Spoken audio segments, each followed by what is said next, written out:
एका त्रिभुज त्रिकोणाचे गुणोत्तर 2 3 5 या प्रमाणात असतील तर त्यांचा सर्वात मोठा कोन किती असेल असा प्रश्न विचारलेला आहे।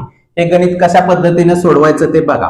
गुणोत्तर प्रमाण किती दिलेलं आहे? 2 3 5 हे गुणोत्तर प्रमाण दिलेलं आहे। आता आपल्याला माहिती आहे की त्रिकोणाच्या तिन्ही कोणांच्या मापांची बेरीज ही किती असते? 180 अंश असते। आता आपल्याला कोन माहित नाही म्हणून कोन काय केले आपण? कोन हे x मानले म्हणून बघा आता काय झालं 2x 3x आणि 5x झाले। आता कोन माहित नसल्यामुळे काय केले? कोन हे x मानलेले आहे। आता यांची जर बेरीज केली 2x अधिक 3x अधिक 5 बरोबर किती झाले? 5 आणि 3 8 आणि 2 10 किती झाले? हे 10x झाले।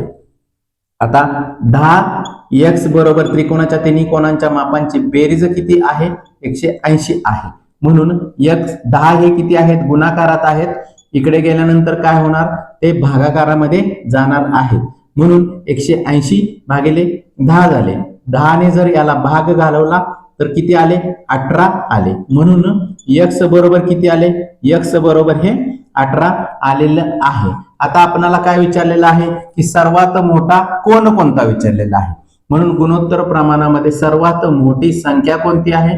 गुणोत्तर प्रमाणात 2 3 5 म्हणजे 5 ही सर्वात मोठी संख्या आहे म्हणजे x बरोबर 18 आलेले आहेत। तर 18 गुणिले सर्वात मोठ्या संख्येला गुणलं तर किती झाले? 18 पंचे 90 आले। 90 म्हणजे किती झाले? 90 अंश हा सर्वात मोठा कोन असेल। किती आला? 90 अंश।